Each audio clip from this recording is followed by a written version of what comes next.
यो हो बहसको साथमा गरिमा विकास बैंक, एक्सेस टु अल। गर्भदेखि बलियो भूगर्भ सिमेन्ट, भूगर्भ सिमेन्ट। कामना सेवा विकास बैंक, प्रगतिको आधार कामना सेवासँगको कारोबार। Vinayak Siddha College, committed for quality education. Medanta Ayurved Health Home.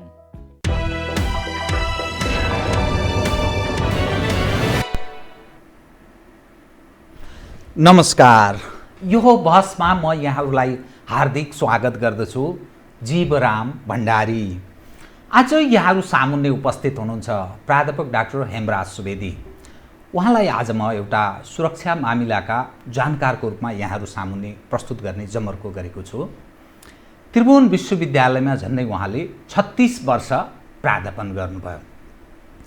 राजनीतिशास्त्रमा प्रारम्भमा उहाँले प्राध्यापन गर्नुभयो। तत्पश्चात द्वन्द्व, शान्ति र विकास विभागको उहाँ प्रमुखको जिम्मेवारी पनि उहाँले निर्वाह गर्नुभयो। अर्थात् पेस र कन्फ्लिक्टको म्याटरमा उहाँ राम्रो जानकारी पनि राख्नुहुन्छ। नेपाल यतिखेर अलि अप्ठ्यारो अवस्थामा छ। यसकारण अप्ठ्यारो अवस्थामा छ, नेपालमा वामपन्थीको सरकार छ, जननिर्वाचित छ, आवधिक निर्वाचन हुन्छ, संविधान यावत चाहिँ छ, जन असन्तुष्टि व्यापक छ। छिमेकीहरूसँगको सुमधुर सम्बन्ध हुन सकेको यसकारण छैन भन्ने मान्न सकिन्छ। नेपाल र भारत बीच पनि अप्ठ्यारो अवस्था छ। चीन छिमेकी देश, अर्को संसारको एउटा अर्को शक्तिशाली देश चीन र अर्को छिमेकी देश भारत बीच तनावको अवस्था छ। संसारको सर्वाधिक शक्तिशाली अमेरिका र चीन बीच तनावको अवस्था छ। दुई ठुला जोइन्ट कन्ट्रीहरूको बीचमा हामी छौँ। नेपाल, भारत र चीन बीचको यो अप्ठ्यारो अवस्थामा हामी कसरी हाम्रो सार्वभौमिकता जोगाउन सकौँला? हाम्रो राजनीतिक वृत्तका जुन चरित्रका नेतृत्व पङ्क्ति नेपाली समाजमा हावी छन्, यिनीहरूले नेपालीहरूको नेतृत्व गरेर नेपाली समाजलाई सहज ढङ्गले अगाडि बढाउन सक्लान्? यो एउटा अहम विषय छ। उहाँसँग आज म समसामयिक विषयलाई, खास गरी राजनीति र पछिल्लो नेपालको पछिल्लो अवस्था, सुरक्षासँग जोडिएको, रक्षासँग जोडिएको, छिमेकीहरूसँगको सम्बन्धको विषयलाई केन्द्रमा राखेर केही विश्लेषणात्मक र केही सूचनामूलक ढङ्गले कुराकानी गर्नेछु। सर्वप्रथम म उहाँलाई स्वागत गर्छु। स्वागत छ यहाँलाई। धन्यवाद यहाँ र यहाँको यो हो टेलिभिजनलाई। धन्यवाद छ यहाँलाई। अब म सिधै विषयमा प्रवेश गरेँ। सवाल के रह्यो भने, नेपाल अशान्त हुने दिशातर्फ उन्मुख छ कि भन्ने कता कता मानिसले आशंका यसकारण गर्न थाले। नक्सा, कालापानी, लिपुलेक, लिम्पियाधुरा सहितको नक्सा भारतले हाम्रो भूमिलाई आफ्नो दाबी गरेर जारी गर्यो। तत्पश्चात हामीले पनि प्रतिक्रिया, स्वभावैले त्यो हाम्रो जमिन थियो, हामीले जारी गर्यौँ। तत्पश्चात नेपाल र भारत बीचको संवादहीनताको अवस्था थियो। तर भित्रभित्र फुसुर गुप्तचर तहमा कुराकानी, नेपालको राजनीतिक नेतृत्व त्यहाँको गुप्तचरी संयन्त्रसँग निरन्तर संवादमा रहेछ। सामन्त कुमार गोयल नेपाल आए। उनले बग्रेलती सारा नेपालका नेता, जसलाई कतिपय मानिसले राजनेता ठान्दछन्, उनीहरूसँग संवाद गरे, भेटे। त्यो कुरा पनि गोप्य राख्न चाहे, पछि उदाङ्ग भयो। उनी फर्के। अब भारतीय स्थल सेनाध्यक्ष नेपाल आउँदैछन्। यो विषयलाई यसकारण महत्त्वका साथ हेरिएको छ। नेपालमा राजनीतिक वृत्तसँग संवादहीनताको अवस्था छ। त्यहाँको सुरक्षा प्रशासन, गुप्तचरी संयन्त्रसँग हाम्रो राजनीतिक टावरिङ लिडर जसलाई ठान्दछन् नेपालका मानिसहरूले, ती मानिस तीसँग डायलग गरिरहेछन्। यो के भएको? मैले यहीँबाट सुरु गरेँ। पिस कन्फ्लिक्टको विषयमा पनि यहाँ राम्रो जानकारी राख्ने भएको व्यक्ति हुनाले र राजनीति शास्त्रको पनि एउटा प्राध्यापक है। द्वन्द्व, शान्ति र विकास यो एकअर्काको अविच्छिन्न जस्तो, परिपूरक जस्तो देखिन्छ। जहाँ विकास हुँदैन त्यहाँ द्वन्द्वको सम्भावना हुन्छ। विकास भएपछि अनि अलिकति मानिस इन्गेज हुन्छ र शान्तिको विकास शान्तितर्फ उन्मुख रहन्छ। यो दृष्टान्तबाटै म प्रारम्भ गरेँ। कृपया यहाँको कुरा केही सुन्छु, तत्पश्चात म अरू विषय क्रमशः उठान गर्छु। मूलतः नेपाल र भारतका सम्बन्धहरूका बारे कुरा गर्दाखेरि हामीले भारतीय प्रवृत्तिहरूलाई चाहिँ बेला बखत चाहिँ उनीहरूले गरेका विभिन्न प्रवृत्तिहरूलाई हेरिनुपर्छ। चाहे त्यो हिजो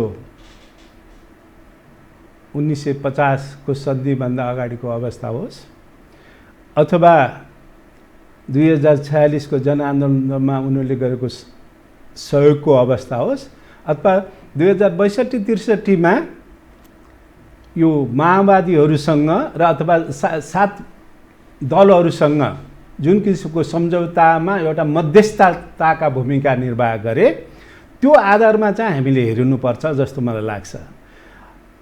अब भइरहेको के छ भन्दाखेरि नेपाल र भारतको सम्बन्ध यो पिपल टु पिपलमा अत्यन्त राम्रो छ, तर पिपल टु पिपलको सम्बन्धलाई बेला बखतमा त्यहाँको साउथ ब्लकले त्यहाँको यो ब्युरोक्राट्सहरू पोलिटिसियन्सहरू भन्दा नि ब्युरोक्राट्सहरूले त्यहाँ जोसुकै सरकार आओस् तर ब्युरोक्राट्सहरूको ठुलो रोल चाहिँ देखिन्छ। अब यहाँ हाम्रोमा खास गरेर जुन रूपबाट परिपक्व चाहिँ डिप्लोमेसी भारतीयहरूले साउथ ब्लकहरूले सञ्चालन गर्छन्, हामी कहाँ त्यो परिपक्वताको अभाव छ। हामी गर्छौँ के भन्दाखेरि हतारेर निर्णय गर्न चाहिँ एकदमै आतुरित, तर त्यसपछि भएका परिणामहरूबाट हामी चाहिँ बेला बखतमा थुप्रै समयमा चाहिँ हामी चाहिँ आघातित भएका छौँ र यो नेपाल र नेपालीको समुन्नति र विकासका लागि पनि थुप्रै व्यवधानहरू खडा भएका छन्। मैले यो किन भन्न खोजेको भन्नुहुन्छ भन्दाखेरि सबभन्दा पहिले त राजनीतिक नेतृत्वले आफ्ना सम्पूर्ण संयन्त्रहरूलाई व्यवस्थित र प्रभावकारी बनाउन जरुरी छ। यदि त्यो व्यवस्थित र प्रभावकारी भएनन् भने यस किसिमका बमण्डरहरू भारतले आफूलाई साउथ एसियामा मात्रै होइन कि चीनसँग जुन किसिमको अहिले विभिन्न किसिमले चीनसँग चाहिँ झैझगडा देखा परेको छ र उसले चाहिँ आफ्नो एउटा चाहिँ ब्याक फोर्समा चाहिँ एउटा शक्तिशाली अमेरिकालाई अगाडि सारिरहेको छ। यसले पनि के देखिन्छ भन्दाखेरि तिमीहरू त केही पनि होइनौ, भारतीयहरूको जुन प्रवृत्ति छ, बोल्छन् एउटा कुरा गर्छन् अर्को कुरा, त्यो प्रवृत्ति जुन छ त्यो प्रवृत्तिमा नेपालले आफूलाई एउटा फरक रूपले प्रस्तुत नगर्ने हो भने हामी अस्थिरताको बन्दी हुन पर्ने अवस्था आउन सक्छ। किन भन्दाखेरि हामी धेरै कुरामा भारतसँग निर्भर छौँ। हाम्रो चाहिँ ट्रेड एन्ड ट्रान्जिट ट्रिटीकै कुरा गरौँ अथवा हामी ल्यान्डलक कन्ट्री भएका कारणले भारतसँगबाट आउने जुन सामग्रीहरू छन् अथवा यहाँबाट इम्पोर्ट मात्रै होइन कि एक्सपोर्ट गर्ने जुन सामग्रीहरू छन् त्यो सबै भारतको तर्फबाट आउनुपर्छ। त्यसैले हामीले भारतसँग झैझगडा गरेर होइन कि हाम्रो राष्ट्रियता, राष्ट्रिय अखण्डता र सार्वभौमिकतालाई कसरी बचाउन सकिन्छ भनेर हामी भारतसँग फरक रूपले व्यवहार गर्नुपर्ने हुन्छ।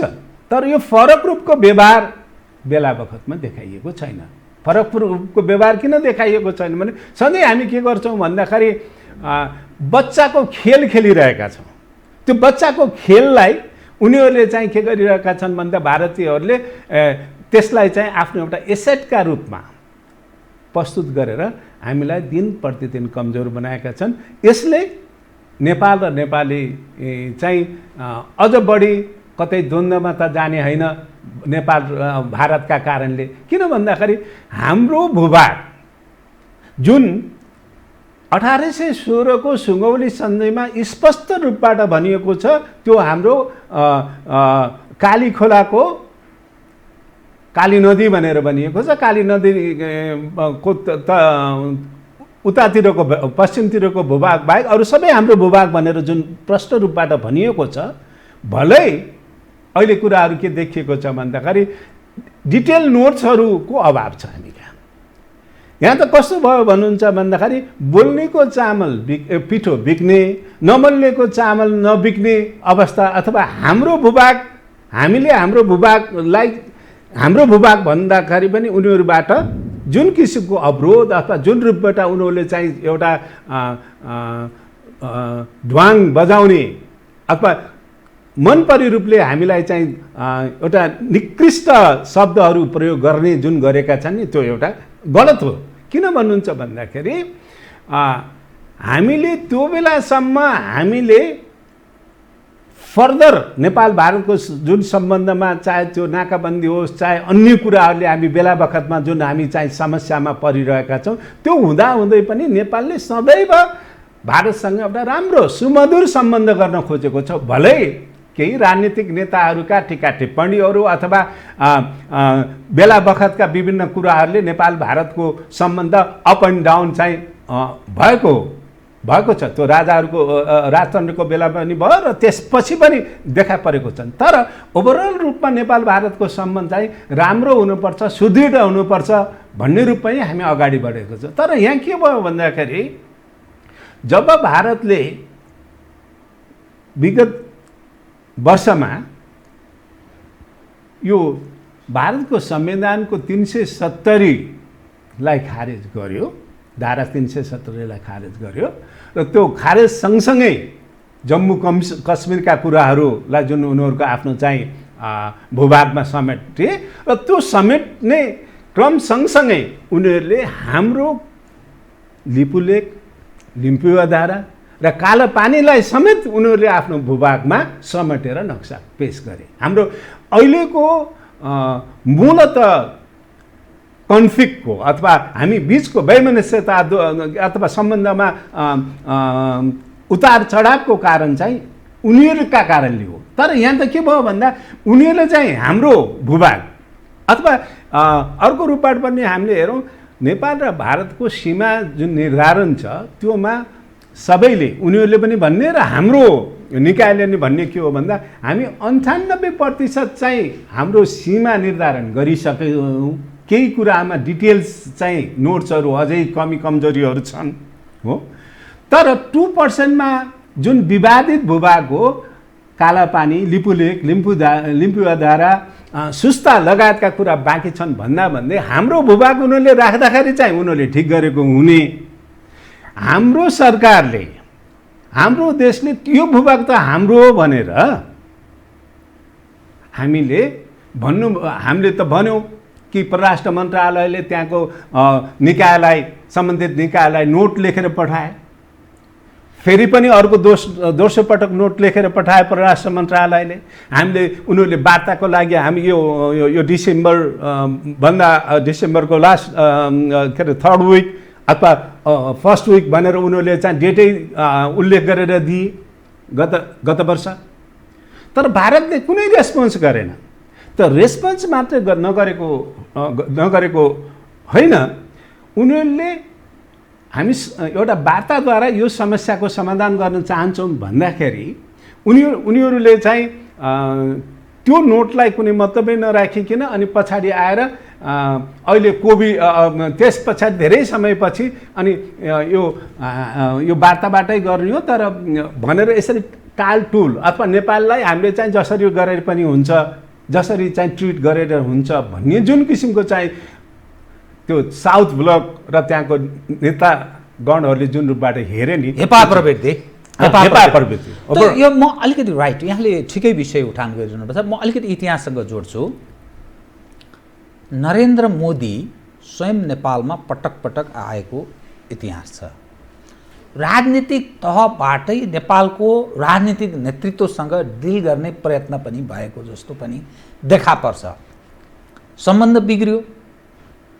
अब अहिले जुन सम्बन्ध बिग्रेपछि खास गरी कालापानी, लिपुलेक, लिम्पियाधुराको नक्सा जारी पश्चातको अवस्था, प्रशासनिक संयन्त्र, गुप्तचरी संयन्त्र, अब डिफेन्ससँग सम्बन्धित नरबाँडे पनि आउँदैछन्।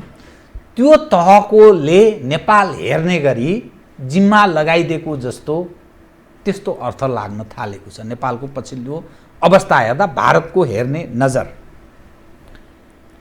अनि यो जुन हाम्रो राजनीतिक नेतृत्व छ नि, भारतले हेप्यो, यसले चाहिँ अत्याचार गर्यो भनेर नैतिक रूपमा यो पक्षले उठान गर्ने त्यो नैतिक हक छ कि छैन? मैले यसकारण मैले उठान गर्न खोज्या 45-46मा जसलाई जनआन्दोलन भन्छ, आग्रह गर्ने, हामीलाई सहयोग गर भनेर आग्रह गर्ने, म झलझल त्यो चाक्सीबारीमा चन्द्रशेखर, हरकिशन सिंह, सुरजितदेखि लिएर दुनियाँ आएर त्यो फलाकेको म सम्झिरहेको छु। 62-63मा पनि जुन खाले भारतीयहरूले असहयोग गरे, 12 बुँदे दिल्ली सहमति हुँदै जुन नेपालको राजनीति यो ठाउँमा पदार्पण गरेको छ, सहयोग गर्दा चाहिँ भारतीय हस्तक्षेप ठिक हुने, अब कुनै न कुनै ढङ्गले हामीले स्वीकार गरेपछि स्वीकारको अलिकति भाग मलाई पनि चाहिन्छ भाइ भनेर भन्दा चाहिँ असहयोग गरे जस्तो। मैले यो नेपालको विषयको भन्दा पनि यो नैतिक रूपले यो खालको राजनीतिक नेतृत्वले भारतसँग यसरी विषय उठान गर्ने नैतिक हक चाहिँ छ कि छैन, अधिकार चाहिँ भन्ने पनि विषय हो। अनि मूलभूत हेर्नुहोस् कि कमी कमजोरी भएका छन्, त्यो केवल नेपालबाट मात्रै होइन कि भारतीयहरूबाट पनि भएका छन्। बेला बखतमा हेर्नुहोस्, यो नेपाल भारतको पानीको जुन सम्झौता भएको छ, वाटर एग्रिमेन्ट छ, जुन चाहे कोशी होस्, चाहे गण्डकी होस्, चाहे महाकाली होस्, अथवा मल्टिपर्पज पञ्चेश्वर होस्, धेरै पहिलेसम्म उनीहरूले हामीले जे भनेको त्यो राइट भन्थे उनीहरूले। तर 1990 पछि उनीहरूका एकाडेमिसियनहरू, उनीहरूका ब्युरोक्राट्सहरूले उनीहरूले के रियलाइज गरिरहेका छन् भने केही फल्टी निर्णयहरू भए, एग्रिमेन्ट भए, त्यसैले त्यसलाई चाहिँ परिवर्तन गर्नुपर्छ भन्ने त्यो चाहिँ आवाजहरू भारतमा पनि बिस्तारै त्यहाँ चाहिँ सिभिल सोसाइटी मेम्बर्सहरू, त्यहाँका एकाडेमिसियन्सहरू, इभन ब्युरोक्राट्सहरूमा त्यस किसिमको धारणा चाहिँ सुरुवात भएछ। त्यसैले कमी कमजोरी भए हिजो चाहे त्यो 7 सालको त्रिपक्षीय सम्झौतामा अथवा 46 सालको पहिलो जनआन्दोलनमा अथवा 62-63 को 12 बुँदे सम्झौतामा भनेर हामी चाहिँ बोल्न, हामीसँग नैतिकता छ भन्ने रूपबाट हामी जान हुन्न। गभर्मेन्टले त्यो रूपबाट गएको जस्तो पनि मलाई लाग्दैन। हेर्नुहोस्, तर मूलभूत कुरा के हो भन्दा हामीले आफ्ना कुराहरू स्पष्ट रूपबाट त्यो चाहिँ के अरे बैठकपछि, हाई लेभल बैठकपछि बेलुका चाहिँ त्यो चाहिँ कुनै सुरमा, त्यो सुरमा चाहिँ ल मलाई यस्तो गरिस् भनेर भन्ने होइन कि ती आफ्ना कुराहरू चाहिँ यथार्थ रूपबाट चाहिँ आफूले चाहिँ सबै चाहिँ बलियो रूपबाट तयार गर्ने, आफ्ना जे बेसिस हुन्, फन्डामेन्टल कुराहरूलाई चाहिँ स्पष्ट रूपबाट मिटिङमा, बैठकमा राख्ने र बैठकमा राखिसकेपछि ती कुराहरूलाई निरूपण गर्नुपर्ने। हामी कहाँ के छ भन्दा त्यो पानीमा फोका उठ्छ नि, एकछिन भुलुक्क देखा पर्यो, त्यसपछि फेरि जस्ताको तस्तो हुने, त्यो अवस्थामा प्रवेश गर्यो। अब यो जुन अहिलेको देखिएको छ नि, त के त राजनीतिक चक्षुबाट हेर्न छोडेर त्यो प्रशासनलाई ह्यान्डओभर गरे जस्तो देखिन्छ साउथ ब्लकले? एक्ज्याक्टली त्यही नै हो।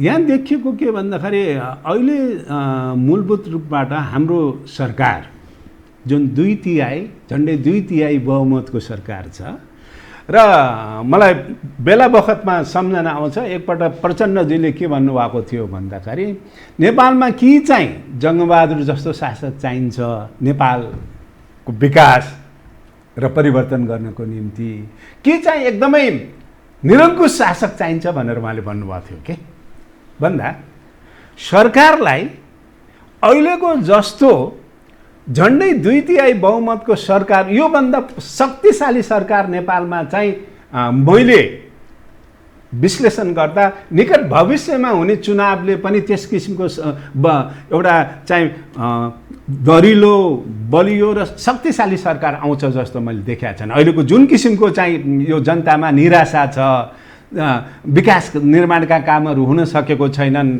सरकार यो पेन्डेमिक कोभिडसँग सरकारको जुन किसिमको चाहिँ बेला, आज एक दिन एउटा कुरा भन्यो, भोलि अर्को भनेको छ, यसरी जुन कुराहरू आइरहेको छ नि, त्यसैले यो शक्तिशाली सरकारले आफूलाई जब फरक रूपले प्रस्तुत गरेन भने भारतले हेर्ने त, किन भन्दा भारतको त खालि नेपालसँग मात्र होइन, साउथ एसियाका हरेक देशहरूसँग चाहिँ हेर्ने दृष्टिकोण भारतको त्यही नै भयो। भारतले त अहिले बडे भाइको नजरले हिजो चाहिँ के भन्दा गुजराल डक्ट्रिन जुन के भन्दाखेरि यो गरिब साना र कमजोर देशहरूलाई यसो मेट्रिक रिलेसनसिपका जुन कुराहरू राखिए थिए, जुन गुजराल उनी परराष्ट्र मन्त्री पछाडि प्रधानमन्त्री भए, जुन परराष्ट्र मन्त्री हुँदाखेरि गुजराल डक्ट्रिनका रूपबाट आएको थियो, त्यो कुरालाई चाहिँ भारतले एकातिर पन्छाएको छ। भारतले त अवस्था हेरेर हेर्नुहोस्, हिजो पनि राजतन्त्रको बेलामा नेपाल अलिकति चाहिँ अगाडि बढ्न खोज्यो भने इन्डियाले भुटानलाई अगाडि सार्थ्यो। पटक पटक चाहिँ युएनको जनरल एसेम्ब्लीको मिटिङमा हाम्रो चाहिँ प्रतिनिधित्व, त्यो बेला राजाहरूबाट प्रतिनिधित्व गरेर त्यहाँ चाहिँ स्पिच दिन्थ्यो जनरल एसेम्ब्लीमा कि हाम्रो प्रतिनिधिको प्रमुखलाई भारतले त्यहाँ चाहिँ युएनमा प्ले गरेर भुटानलाई अगाडि सारेर हामीलाई त ड्याम एकदमै पछाडि गौण बनाउने प्रयासहरू गरिएका छन्। त्यसैले अपमान गर्ने भारतका प्रवृत्ति अहिले त देखा परेको के हो भन्दाखेरि भारत किन दौड्यो हेर्नुहोस्। हामी कहाँ जुन समस्या भयो हामीले चाहिँ भन्यौँ, हामीले कहिले पनि भारतसँग हामी लडाइँ गर्छौँ भनेका छैनौँ नि। हामीले भारतको सेन्सिटिभिटीलाई, चाहे त्यो सुरक्षाको कुरा होस्, चाहे त्यो उनीहरूको चाहिँ के भन्दा उनीहरूले कन्सर्न चाहिँ टेरोरिजम होइन, स्मग्लिङका कुराहरू, जुन जे जति उनीहरूको चाहिँ सेन्सिटिभनेस छ नि, हामीले सदैव हामीले चाहिँ एप्लाई गरिरहेका छौँ। होला बेला बखतमा के भन्दाखेरि केही कमी कमजोरी कहीँबाट भयो होला, त्यो त के भन्दाखेरि उनीहरू कहाँबाट नि भइरहेको छ नि। हामी कहाँ पनि कतिपय चाहिँ स्मग्लिङ गरेर उनीहरू कहाँबाट थुप्रै किसिमको ड्रग्सहरू इभन अरू गुड्सहरू पनि स्मग्लिङ भएका थुप्रै घटनाहरू छन् नि। उनीहरूले पनि त गर्न नसकेको कुरा छ नि। त्यसैले काहीँ कतै कमी कमजोरी भयो भनेर त्यसलाई चाहिँ के भन्दाखेरि जनरलाइज गर्ने प्रवृत्तिले कि भारतको स्वभावलाई प्रस्तुत गर्छ। यहाँको दृष्टिकोणमा नि जो रको चिफ सामन्त कुमार गोयल नेपाल आए, हजुर, उनले भेटे कसलाई? प्रधानमन्त्रीलाई भेटे। शिष्टाचार भेट भनेर त्यो पहिले लुकाउन खोज्यो, तत्पश्चात त्यो सार्वजनिक रूपमा फेरि प्रधानमन्त्रीकै संयन्त्रबाट त्यो सार्वजनिक पनि गरियो, हो भेटेको हो भनेर। 9 देखि राति 12 बजीसम्म भेट्यो भन्ने कुरा आयो। अरू प्रतिपक्षी दलका नेताहरू, सत्तापक्षका अरू नेताहरू पनि गुप्त ढङ्गले भेटेको कुरा सार्वजनिक भयो। उनीहरू भलै त्यो खण्डन गरेका गरेछन्, त्यो नेपाली जन पत्याउन तयार छैन। प्रमुख सत्तापक्षका सबै तीनजना नेतालाई भेटेको कुरा आयो, प्रमुख प्रतिपक्षका 3 जनालाई भेटेको कुरा आयो, अनि तेस्रो दलकालाई 2 जनालाई भेटेको कुरा आयो। त्यो खण्डन पनि गरे उनीहरू, भेटेका छैनौँ भने। अब सवाल के रह्यो भने यसरी भेटिने विषय यो कूटनीतिक मर्यादाको विषयसँग पनि कतिबेला जोडे। 46 सालपछि स्थापित भएका नेताहरू कसैले त्यसमा आपत्ति या विरोध जनाएन। 2 जनाले अलि प्रक्रिया पुगेन कि भनेर भीमरावलले चाहिँ आपत्ति नै जनाएको देखा पर्छ। नारायण काजीले चाहिँ त्यो परराष्ट्रवाला कसैलाई राखेर गरे भए हुन्थ्यो भनेर देखिन्छ। यो विषयलाई तपाईँ कसरी हेर्नुहुन्छ? सामन्त कुमार गोयल र यहाँका नेताहरूको गुप्त भेटघाट र उनको आगमन, किनभने नेपाल र भारत बीचको राजनीतिमा संवादहीनताको अवस्था छ, तर गुप्तचर संयन्त्रले म्यानेज गर्ने प्रयास गरे जस्तो अर्थ लाग्छ।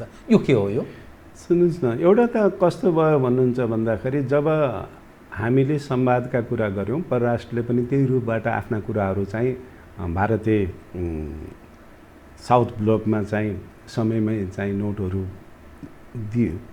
दिइसकेपछि भारतको कस्तो प्रवृत्ति रहेछ भन्ने उनीहरूले चाहिँ हामीलाई चाहिँ इग्नोरै गरेर बसे र उनीहरूले देखाए के भन्दाखेरि कोभिडका कारणले हामी चाहिँ अहिले चाहिँ तत्काल भेट्न सक्दैनौँ भनेर नि टारेर बसे। हाम्रो प्रधानमन्त्रीले खालि अगस्त 15 को इन्डिपेन्डेन्स डेमा शुभकामना दिने बेलामा मात्रै भारतीय प्रधानमन्त्रीसँग चाहिँ उहाँको टेलिफोनिक वार्ता भयो। प्रधानमन्त्री, हाम्रो प्रधानमन्त्रीले गौरव व्यक्त गर्नुभयो त्यो फुसुर एक्सन गर्न पाएकोमा। जे होस् त्यही नै हो, माथिल्लो लेभलबाट खालि प्रधानमन्त्रीसँग यो इन्डिपेन्डेन्स डेको दिन चाहिँ एउटा गुड विशेष चाहिँ हाम्रो प्रधानमन्त्रीले दिनुभयो। फर्दर अरू कुरा त केही पनि भएन। तर भयो के भन्नुहुन्छ भन्दाखेरि यो पेन्डेमिक एकातिर राख्छन् उनीहरूले चाहिँ रसियामा गएर राजनाथ सिंह लगायत अन्य गएर रसियाबाट चाहिँ जुन फाइटर प्लेन्सहरू पनि लिएका छन्। त्यति मात्रै होइन, चीनसँग त्यही पनि सहमति गरे पनि। त्यति मात्रै होइन, यो गएको अक्टोबरमा अस्ट्रेलिया, जापान र अमेरिका र इन्डियाका फरेन मिनिस्टरहरूको टोकियोमा मिटिङ हुन्छ, जुन क्वाड मिनिस्ट्रियल मिटिङ भनेर भनिन्छ। र उनीहरूले त फ्रिक्वेन्टली त्यहाँको उच्च लेभलबाट पोलिटिसियन्स एज वेल एज एडमिनिस्ट्रेसनको लेभलबाट त जस्तै भुटानमा गएको छ, बङ्गलादेशमा 2 पटक गएको छ, म्यानमारमा गएको छ, इभन परराष्ट्र सचिव समेत म्यानमारमा पुगेका छन्, अफगानिस्तानमा पुगेका छन्। भन्दा उनीहरू कहाँ गएनन्?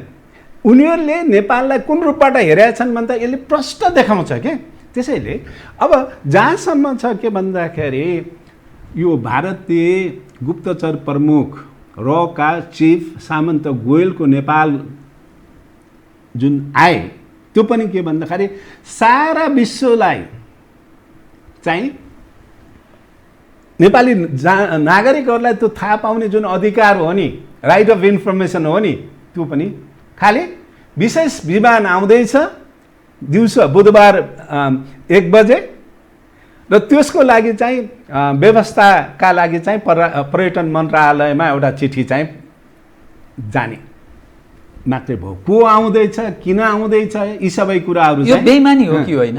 यसलाई चाहिँ के भन्दाखेरि नागरिकप्रति चाहिँ बेइमानी मान्छु म। किन भन्दाखेरि हामी कहाँ कुनै पनि कुराहरू लुकाएर गर्नुपर्ने जरुरी छैन। यो त नेपाल भारतको सम्बन्ध जुन किसिमको चाहिँ हामीले हाम्रो भूभागलाई हाम्रो भनेर भन्यौँ, हाम्रो संसदले पारित गर्यो र संसदले पारित गरिसकेपछि पनि फेरि 9 देखि 12 कक्षाका विद्यार्थीहरूका लागि एउटा नेपालका बारेमा यी विभिन्न भूभागहरूका बारेमा नेपालको सामाजिक ज्ञानका रूपमा जुन एउटा किताब के अरे शिक्षा मन्त्रालयबाट निकालिएको थियो, त्यो किताब समेत चाहिँ ल अहिले बन्द नगर्नु भनेर भनियो। भन्दा हामी आफै 3 पाइला अगाडि गएर फेरि 5 पाइला पछाडि हट्छौँ। यो जुन परिपाटी छ नि, यो परिपाटीले हामी आफै कमजोर भइरहेका छौँ। किन भन्दा भारतले जुन रूपबाट हेरिरहेको छ नि, उसले हाम्रो प्रधानमन्त्रीज्यूले, हाम्रो परराष्ट्र मन्त्रालयले र भारतीय हाम्रा राजदूतले के भन्न सक्नु पर्थ्यो भने ठिक छ, हामीले सम्बन्धलाई अगाडि बढाउनुपर्छ। सम्बन्ध यसरी नेपाल र भारतको जुन यो पुस्तौनी होइन सम्बन्ध छ, त्यो सम्बन्धलाई हामीले चाहिँ यसरी चाहिँ लो डाउन अथवा कमजोर अथवा रूपबाट हामीले चाहिँ अगाडि बढाउनु हुन्न, यसले राम्रो मेसेज दिँदैन भनियो भने गुप्तचरको प्रमुखलाई होइन कि त्यहाँ कि त परराष्ट्र सचिवलाई एउटा अहिले भनिएको छ नि, चाहे त्यो यो लुम्बिनी प्रदेशका मुख्यमन्त्री शङ्कर पोखरेलको कुरा होस्, चाहे त्यो के भन्दाखेरि परराष्ट्र मन्त्री प्रदीप गेवालीको कुरा होस्, चाहे त्यो उप प्रधानमन्त्री ईश्वर पोखरेलको कुरा होस्, यो त के भन्दाखेरि भारतीय प्रधानमन्त्रीका विशेष दूतका रूपमा। तर हामीले त्यो चाहिँ भन्न सक्नु पर्छ, यसले रङ मेसेज जान्छ। त्यसैले यसको सट्टा त हाम्रो सम्बन्धमा जुन चाहिँ एउटा खराब अवस्थाको सिर्जना भएको छ, सम्बन्ध जुन बिग्रिएको छ, त्यो सम्बन्धलाई यथावत रूपबाट हामीले अगाडि बढाउनको निम्ति तिमीहरूले रको चिफलाई होइन कि एटलिस्ट यो त्यहाँको परराष्ट्र सचिवलाई पठाएर एउटा गुड सिग्नल दिनुहोस् भनेर भन्न सक्नु पर्थ्यो। किनभने यो त खालि 1 दिन 2 दिनका कारणले त्यहाँको सामन्त गोयल आएको त होइन। कि अघि पनि यहाँले भन्नुभयो कि यो धेरै अगाडिसँग चाहिँ यी छुटपुट कुराहरू अथवा यो कसरी अगाडि बढ्ने भन्ने कुरा त भित्रभित्र त पाकेकै रहेछ। त्यो पकाउने बेलामा, त्यो कुरा गर्ने बेलामा निश्चित रूपबाट के भन्नु पर्थ्यो भन्दाखेरि हामीलाई तिमीहरूले नेपाल र भारतको सम्बन्ध विश्वमा चाहिँ सोही रूपमा छ भनेर देखाउनको निम्ति एउटा डिप्लोमेटिक मान्छेलाई नै पठाऊ, परराष्ट्र सचिव आएको भए धेरै राम्रो हुन्छ। कतै यो त होइन हाम्रो नेताहरूको सम्पर्क गुप्तचर तहमा चाहिँ बढिरहेछ भन्ने अर्थ त लाग्दैन। हेर्नुहोस्, हामीले के गरिरहेका छौँ भन्दाखेरि बेला बखतमा हाम्रा कमी कमजोरीहरूलाई प्रस्तुतिकरण गरेका छौँ। त्यो प्रस्तुतिकरणले गर्दाखेरि के भएको छ भन्दा भारतीय ब्युरोक्राट्स र भारतीय पोलिटिसियन्सहरूले यिनीहरूलाई त यही रूपबाट ट्रिट गर्दा नि केही कुनै महत्त्व दिनुपर्ने जातको रूपमा, वर्गको रूपमा होइन यहाँका नेता भन्ने बुझ्यो। त्यो भएको छ। तर म भन्छु हाम्रो प्रधानमन्त्री सम्मान्य केपी शर्मा ओलीज्यू, उहाँले आफूलाई जुन रूपबाट एउटा राष्ट्रवादी नेताका रूपमा जुन पहिलो पटक नेपाललाई भारतले जुन रूपबाट नेपालमा संविधान जुन आयो, संविधान आइसकेपछि जुन रूपबाट नाकाबन्दी भयो, त्यो बेलामा उहाँले जुन रूपबाट आफूलाई एउटा उच्च राष्ट्रवादीका रूपमा उहाँले प्रस्तुत गर्नुभएको थियो नि, त्यो प्रस्तुतिकरणमा उहाँ र उहाँको वरिपरिका मान्छेहरू कमजोर भए जस्तो मैले फिल गरेको छु। अहिले त के घाँटीमा त हड्डी नै अड्क्या जस्तो भएको छ नि त प्रधानमन्त्रीको। सिंहमेव जयते कि सत्यमेव जयते, राम कहाँ जन्मेको यावत कुरा गर्ने प्रधानमन्त्री र उहाँका वरिपरिका मानिसहरू अहिले मौन छन् कि सारा सब चिज कुनै त्यो कालापानी लिपुलेक लिम्पियाधुरा भने त समस्या हो जस्तै गर्न छोडेर प्रधानमन्त्रीले यो दसैँको शुभकामना सन्देश जारी गर्ने सवालमा पनि त्यो चुच्चे नक्सा, बुच्चे नक्सा नै सहित जारी गर्नुभयो। त्यो भारतीय सञ्चार माध्यमहरू त्यसलाई ठुलो महत्त्वका साथ सामन्त गोयलसँग भेटेपछि उहाँको चाहिँ धारणा परिवर्तन भयो, नेपाल चाहिँ युटर्न गर्यो भनेर यसरी आएछ। यो बडा एकपछि अर्को घटनाक्रम हेर्दा नि यो हाम्रो जुन नेपालको राजनीतिक नेतृत्व छ, अब यसपछि नरवाणे आउँदैछन् स्थल सेनाध्यक्ष, भारतीय स्थल सेनाध्यक्ष। भारतमा यत्रो धेरै ठुलो डेभलपमेन्ट यसकारण पोलिटिकल र सामरिक क्षेत्रमा यत्रो डेभलपमेन्ट भएको छ। अमेरिका र भारत बीच बेका सम्झौता 2+2 को तेस्रो सम्झौता भएको छ। सैन्य हिसाबले हिन्द महासागर हिन्द प्रशान्त क्षेत्रको त्यो सुरक्षाको कन्सर्नलाई उनीहरूले एकअर्का बीच सहयोग आदान प्रदानको हिसाबले सहयात्रा गर्ने विषय उठान गरे। आइपिएसलाई उनीहरूको बडा महत्त्वका साथ त्यस विषयलाई इन्डो पेसिफिक स्ट्राटेजीलाई निरन्तरता दिने विषय उप छलफल बहसको विषय छ। चीन र अमेरिका बीच तनाव छ, चीन र भारत बीच तनावको स्थिति छ। हामी र भारत बीचको सम्बन्ध कुन खालको भन्ने बुझि नसक्नुको स्थिति छ। यस्तो अवस्थामा यो क्षेत्र जुन हाम्रो कन्सर्न भनेको हाम्रो देश नेपालको कन्सर्न हो, पूर्वजहरूले यो रूपमा स्थापित गरेको देश हेर्दा हेर्दै यो अवस्थामा छ। हामी कहाँ जाँदैछौँ, के गर्दैछौँ, हाम्रो भविष्य के हुने, यहाँ आतङ्कित छन् मानिस। यो कोरोना सँगसँगै यत्रो भयावह स्थिति, अब के हुन्छ पत्तो छैन। सरकार हर क्षेत्रमा हात झिकेर बसेको छ, अर्थात् ह्यान्ड्स अप गरेको स्थिति छ। यो के हुन्छ, यो पिस यहाँले चाहिँ द्वन्द्व शान्ति र विकासको विषयमा यहाँ निरन्तर अध्ययन र अनुसन्धानमा पनि हुनुहुन्छ, प्राध्यापन पनि यो त्यस डिपार्टमेन्टमा यहाँले काम पनि गर्नुभयो। यो के हुने अब? यसरी हामीले जस्तै मैले अहिलेको प्रधानमन्त्रीज्यूको जुन मनोबल छ नि, उहाँको दृढ मनोबल छ भन्ने मैले फिल गर्छु। किन भन्दा उहाँ एउटा किडनीको ट्रान्सप्लान्ट पछि फेरि त्यो अर्को त्यो किडनीले काम नगरेर उहाँले दोस्रो किडनी ट्रान्सप्लान्ट गर्नुभयो र उहाँले भन्नुभयो त्यो ट्रान्सप्लान्ट गर्नुभन्दा अगाडि म 1 हप्तामा आएर म एज इट इज म चाहिँ काम गर्छु भन्नुभयो। त्यो जुन दृढ शक्ति छ नि, त्यो दृढ शक्ति हेर्दाखेरि उहाँको जुन रूपबाट उहाँको दृढ शक्ति छ नि, साँच्चै नै उहाँले चाहिँ किडनीको झन्डै 10 दिन किडनी ट्रान्सप्लान्टको 10 दिनपछि आएर उहाँ चाहिँ फेरि एज इट इज आफ्नो फङ्सनिङ गर्नुभयो।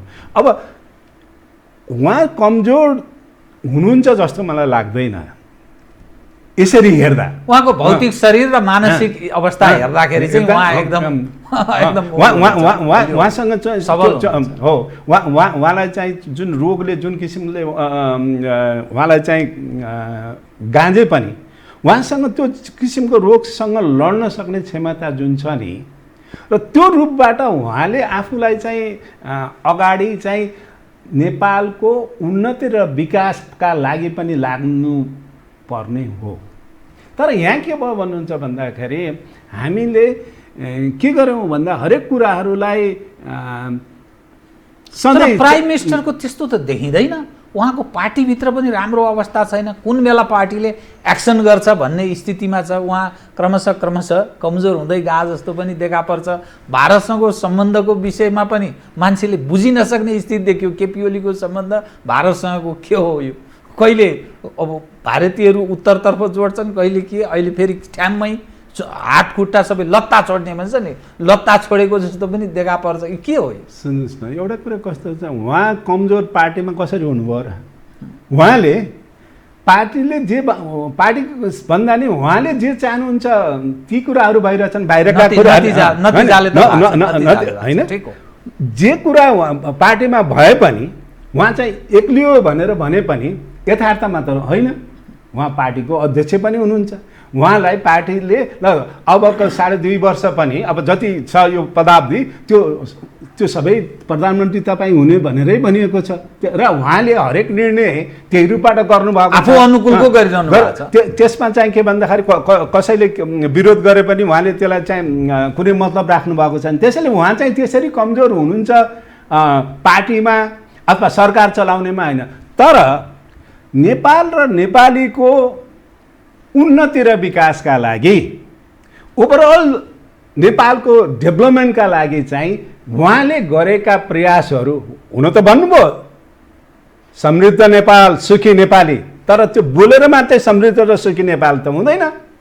त्यसलाई त्यही अनुसार नीति र कार्यक्रम ल्याएर त्यसलाई इम्प्लिमेन्ट गर्नुपर्छ। इम्प्लिमेन्ट त हुन सकेन। उहाँले जिरो के अरे टोलरेन्स अफ करप्सन भन्नुभएको छ, तर करप्सन त बढ्या छ। ठुल्ठुला कुराहरू भएछन्। यहाँ त 1000, 2000, 10,000 लिने मान्छेहरू के अरे अख्तियारको कारबाहीमा परेका छन्। करोड अरबका कुराहरू त्यसै सेलाएर गएका छन्। यी एकातिर छन्। त्यसैले उहाँ कमजोर हुनुहुन्छ भन्ने पक्षमा म सहमत छैन। उहाँका जुन क्रियाकलापहरू छन् हो, एउटा प्रधानमन्त्री कमजोर होस् भन्ने पनि एउटा नागरिकले त्यस्तो चाहँदैन। तर जहाँसम्म नेपाल र भारतको सम्बन्धका कुराहरू छन्, यो सम्बन्धलाई उहाँले जुन प्रधानमन्त्री मोदीसँगको उहाँको जान्छ वेभलेन्थ केही समय जुन राम्रोसँग मिलेको थियो नि, त्यो वेभलेन्थलाई उहाँले निरन्तरता दिनका निम्ति त्यही किसिमका चाहिँ इम्पटसहरू, त्यही किसिमका व्यवस्थाहरू गरिनु पर्थ्यो। त्यो कुरा हुन सकेन। उहाँ कहाँ अड्किनु भयो? उहाँको के अरे विभिन्न निकायहरू कहाँ अड्कियो भन्दा खालि त्यहाँको रको चिफ अथवा त्यहाँको आर्मी चिफ अथवा अरू मान्छेहरू छन्। अब जहाँ तपाईँसम्म जीवरामजीले एकदमै महत्त्वपूर्ण कुरा ल्याउनु भएको छ, त्यहाँको थल सेनाध्यक्ष नेपालमा आउने होइन। अब यो कार्तिक नेक्स्ट विक कार्तिकको 19 गते 3 दिनको लागि आउने भने यो उहाँ आउने कुरो त गएको विगत नोभेम्बरमै नेपालमा आउने कुरा भएको थियो। त्यो आउनुको एउटा कारण के हो भन्दा, मूलभूत एउटा कारण के हो भन्दा, यो 1950 देखि नै नेपालको सेनापतिलाई भारतको मानार्थ सेनापति दिने र भारतका लागि नै त्यही अनुसार दिने सेना मानार्थ पदावधि दिने भन्ने त्यो रूपबाट एउटा चाहिँ पाटो त्यो हो। तर यहाँ के भयो भन्नुहुन्छ भन्दाखेरि यो पनि हेर्नुहोस् है, जुन रहका चिफ आए, रहका चिफ सँगसँगै अब फेरि भारतीय मिडियाहरूले, भारतीय पोलिटिसियन्सहरूले, भारतीय ब्युरोक्राट्सहरूले नेपाल र भारतको बिचमा जुन संवादविहीनता थियो, यो चाहिँ सेनाध्यक्षको भिजिटले यो संवादको ढोका खुल्यो हो भनेर भनिएको छ। यो कन्सर्न जसरी तपाईँको अगाडि कन्सर्न छन्, त्योमा पनि मेरो त्यही कन्सर्न छ। उहाँले के भन्नुभएको थियो, जब नेपालले आफ्नो नक्सा प्रस्तुत गर्यो, आफ्नो भूभाग समेटेर गएर जुन चुच्चे नक्सा जुन प्रस्तुत गरिसकेपछि त्यहाँको एउटा चाहिँ यो आर्मीको एउटा वेबिनारमा उहाँले के भन्नुभएको छ भन्दा नेपाल कसैको उक्साहटमा नेपालले चाहिँ यो निर्णय गरेको भनेर भने उनले इङ्गित गरेको कुरा के हो भन्दाखेरि नेपाल आफै गर्न सक्दैन थियो, नेपाल चाहिँ चाइनाले उस्काट गरेर चाहिँ यो चाहिँ आफ्नो भूभाग हो भनेर भन्यो। हेर्नुहोस् है, तर त्यस्तो भन्ने मान्छेले फेरि देहरादुनमा त्यो आर्मीको चाहिँ ट्रेनिङ को अवसरमा गएको मेमा उनले अलिकति त्यो भाषा चेन्ज करेक्सन भाषा चेन्ज गरे। तर मलाई भन्नुहुन्छ भने अहिलेको अवस्थामा उहाँलाई चाहिँ हिजोबाट जुन दिइरहेको थियो त्यो सम्मान अरू बखत दिएर अथवा सुरुमै पोलिटिसियन्स अथवा डिप्लोमेसीको परराष्ट्र सचिव परराष्ट्र मन्त्री आइसकेपछि उहाँहरू आउनु पर्थ्यो। अहिलेको उहाँको आगमन हो मिलिट्री डिप्लोमेसी त हुन्छ, तर अहिले हामीले चाहेको मिलिट्री डिप्लोमेसी हो अथवा हामीले फरक डिप्लोमेसी खोजेका हौँ।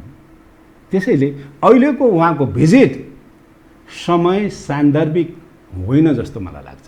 राजनीतिक फ्रन्टमा देखिनु पर्थ्यो होइन, राजनीतिक विरुद्ध हो, राजनीतिक विरुद्धबाटै हुनु पर्थ्यो। किन भन्दा के गाह्रो छ कि उनीहरू एउटा 4-5जना मान्छेको लागि एउटै प्लेन चाहिँ उडाएर आउन सक्छन् हो।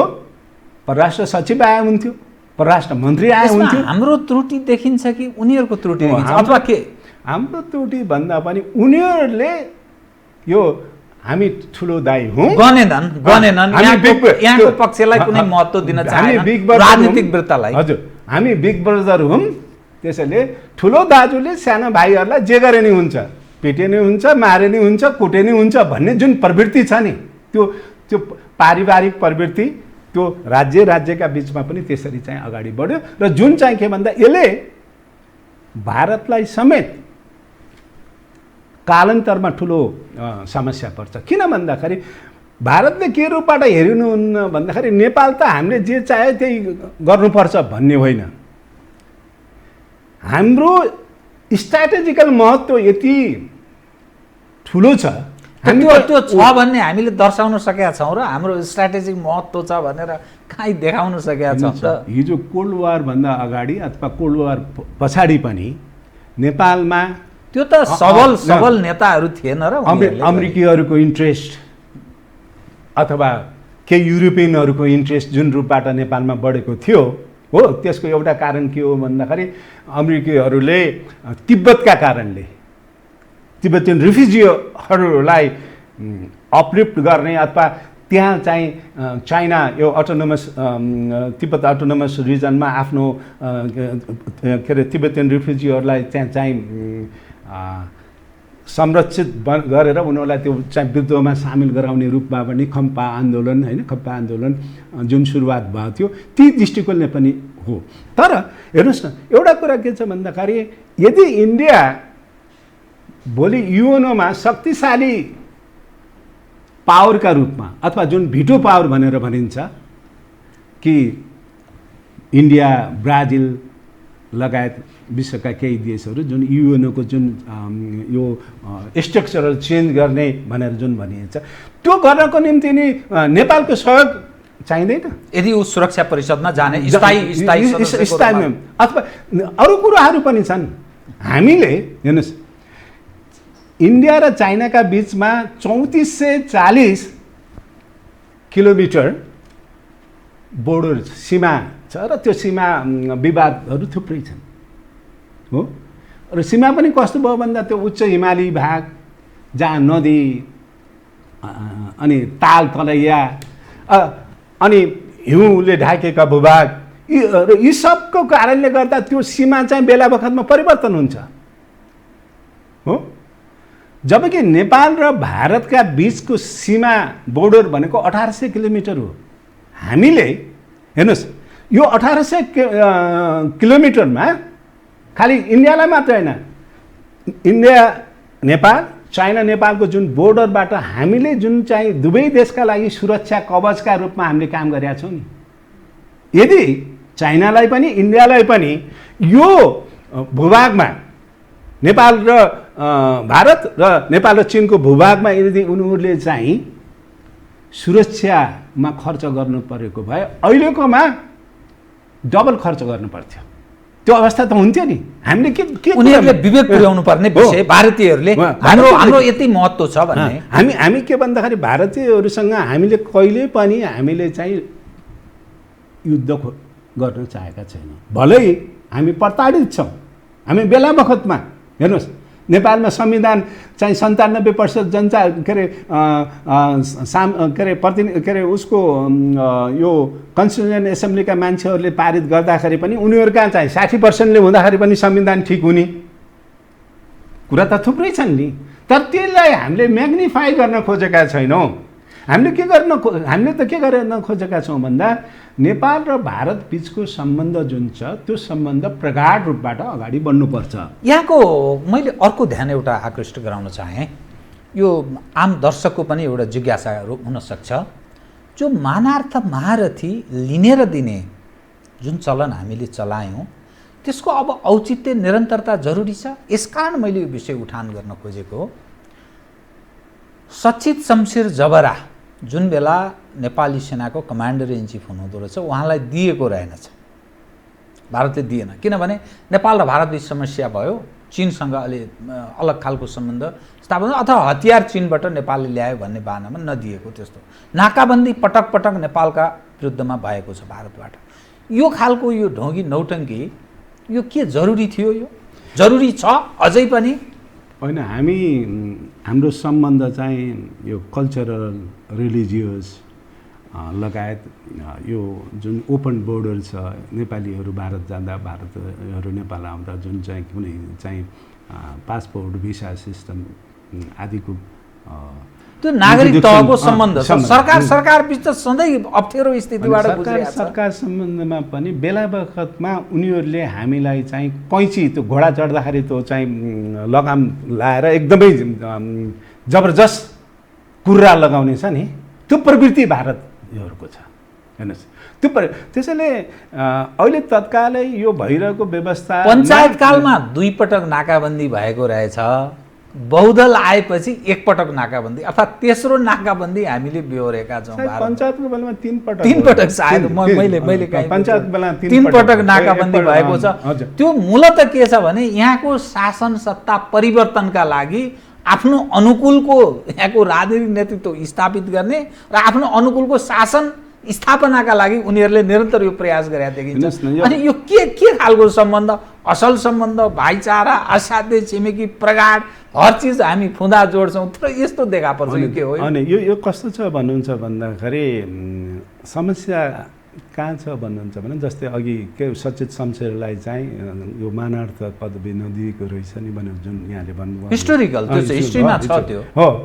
एउटा कुरा कस्तो छ भन्नुहुन्छ भन्दाखेरि त्यो बेला के भएको थियो भन्दाखेरि नेपाललाई केही चाहिँ यहाँको सेनालाई केही चाहिँ आधुनिक हतियार पनि त्यो आउटडेटेड जुन चाहिँ पड्किँदै नपड्किने त्यस्ता हतियार थिए, त्यसलाई चाहिँ अलिकति मोडर्न कारगिलमा असल भएको सायद एसएलआर के दियो, अलिकति मोडर्न किसिमको हतियार चाहिँ त्यो पड्काउँदा त पड्किनु पर्यो नि, त्यो हतियार चाहियो। त्यसैले नेपालले पहिले भारतलाई अनुरोध गर्यो। हेर्नुहोस् त्यो रेकर्डेड छ। भारतलाई अनुरोध गरिसकेपछि भारतले चाहिँ उसले चाहिँ धेरै महँगो पैसा भन्यो हो। अनि त्यसलाई चाहिँ लास्टमा गएर के भन्दा इन्टरनेसनल बिडिङ भयो। इन्टरनेसनल बिडिङ हुँदा भारतले पछाडि बिडिङमा पनि भाग लियो। भारतले भन्दाखेरि त्योभन्दा भारतले दिने भनेको त्यो मैले एक्ज्याक्टली नाम बिर्सेँ, एसएलआर यस्ता के चाइनाले दिएको त्योभन्दा अलिक मोडर्न किसिमको चाहिँ त्योभन्दा धेरै पर्सेन्ट 200% सस्तोमा चाहिँ चाइनाबाट हतियार बिडिङबाट ल्याउने भयो। ल्याउने भइसकेपछि बवन्डर मचाइयो र नेपालमा चाहिँ पोलिटिकल चेन्जका लागि अर्को नाकाबन्दी लगाइयो हो। त्यति मात्र होइन, वर्षौँ वर्ष यो जुन हामी चाहिँ हिजो महेन्द्र राजमार्ग भन्थ्यौँ, पछाडि आएर पूर्व पश्चिम राजमार्ग भन्यौँ, नाम जे पनि केही फरक भएन।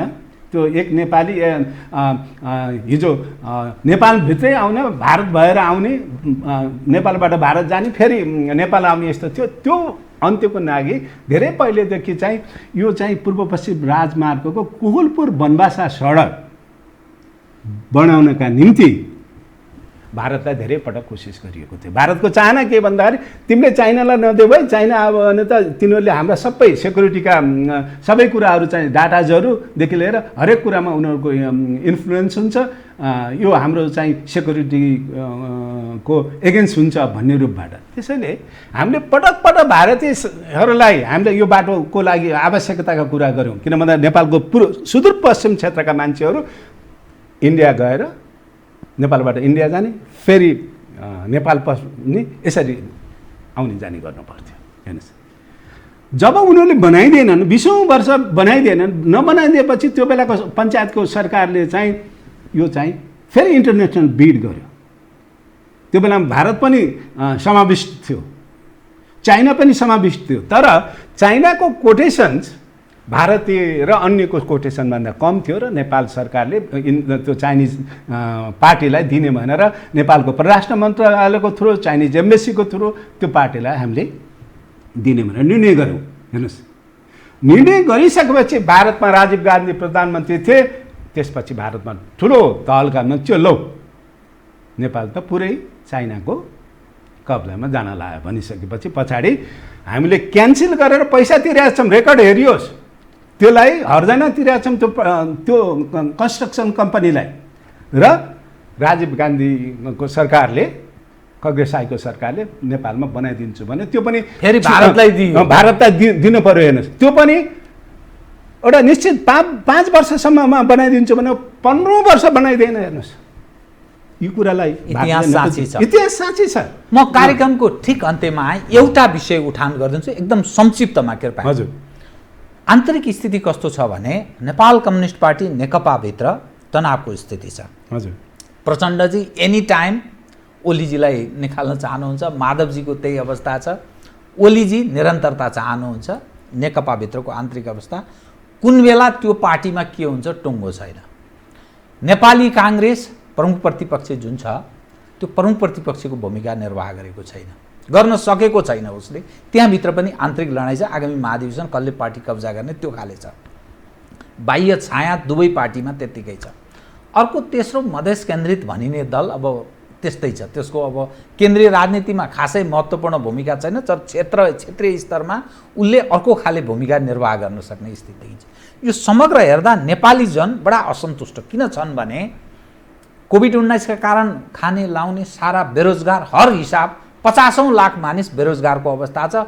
सरकारको त्यो डाक्टर जागेश्वर गौतम जाग्ने बाहेक अरू काहीँ कतै सरकारले कोभिड-19 लाई कन्ट्रोल गर्न के काम गर्यो कसैले पत्तो पाउँदैन। जो मान्छेले बेहोरेको छ ऊ मात्रै पीडित छ, प्रताडित छ, काहीँ सरकारको काहीँ भूमिका छैन। यो भयावह अवस्थामा जाने अझ खतरनाक 4-5 महिनाको बिचमा त साराका सारा नेपाली कोभिड-19 बाट पीडित हुने देखा पर्छ। चीन र भारत बीच तनावको स्थिति छ। हाम्रो लोयल्टीमाथि फेरि आकस्मिक जम्प गर्न खोज्या हो कि भने जस्तो अर्थ लाग्छ। यो समग्र लोयल्टी मिन्स यतातर्फ काहीँ न काहीँ सम्बन्ध अलि असल भएको, अर्कोतर्फ फेरि अनुकूल हुन खोजेको जस्तो देखिन्छ, यता तोडेर भन्ने अर्थ लाग्छ। विभिन्न खाले चीनसँग हामीले गरेका सम्झौताहरू ती कार्यान्वयनमा छैनन्, कतिपय सन्धिहरू कुनै कार्यान्वयनमा छैनन्, व्यावहारिक रूपले उतार्न सकेका छैन, शङ्काको वातावरण छ।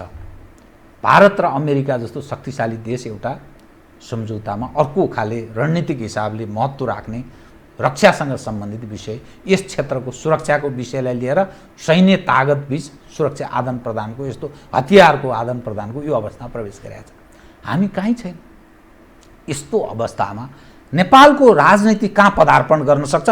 ठ्याम्मै एकदम छोटकरीमा, मसँग समय भएन, कृपया सुन्नुहोस् न। एउटा कुरा के छ भन्दाखेरि हामीले हाम्रो देशको महत्त्व धेरै माथि छ, तर त्यो महत्त्वलाई कहिलेकाहीँ हिरालाई नचिनेको भनेर भनिन्छ नि, हामीले हिरा चिन्न सकेनौँ कि भन्ने अवस्थामा हामी छौँ। हो कि भारत र अमेरिकाका बिचमा चीनलाई कमजोर बनाउने जुन किसिमको रणनीति छ, त्यो रणनीति खालि चीनसँग मात्रै चीनलाई कमजोर बनाउने रणनीति त अमेरिकाले युरोपलाई कतिपय उसले चाहिँ आफ्ना युरोपियन देशहरूलाई अगाडि सारेको छ, अस्ट्रेलियालाई अगाडि सारिरहेको छ, जापानलाई, साउथ कोरियालाई।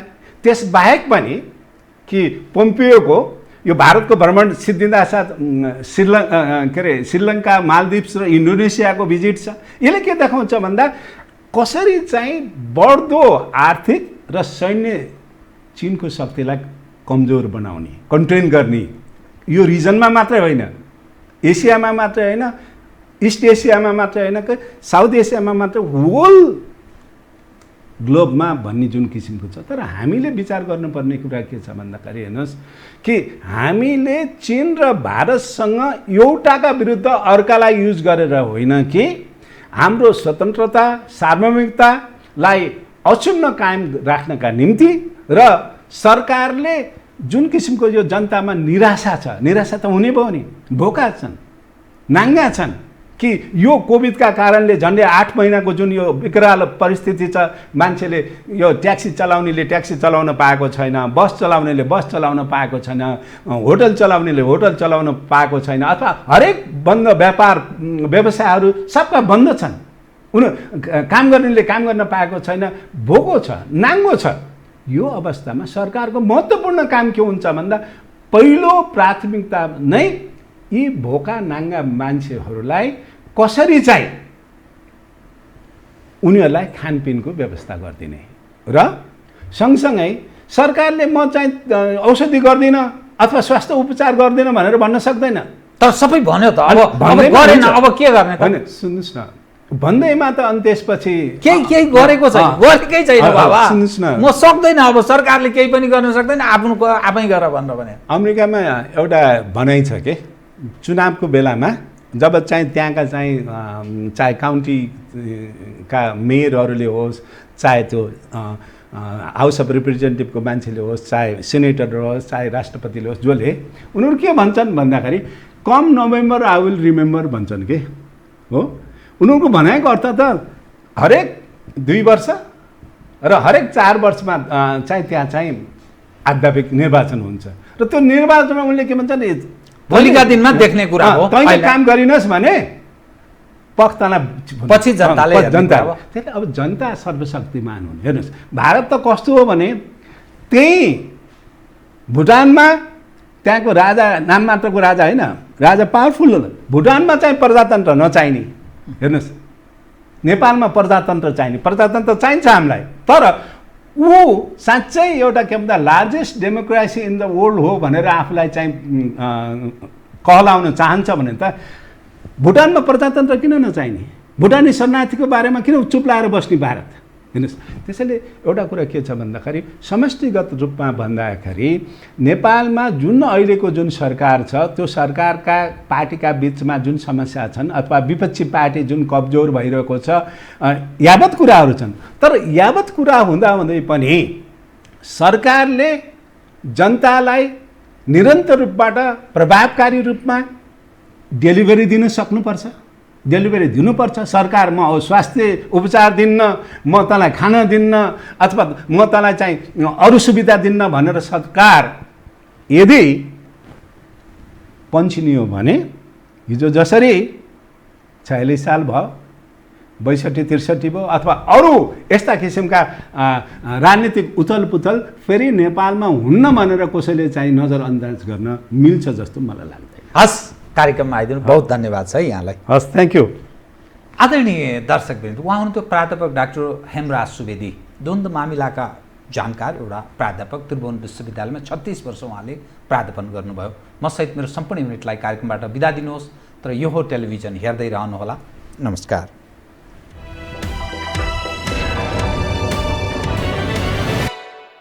यो हो बहसको साथमा गरिमा विकास bank, access to all.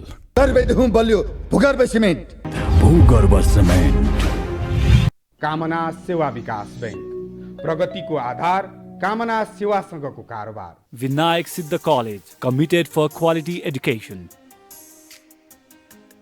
Medanta Ayurved Health Home,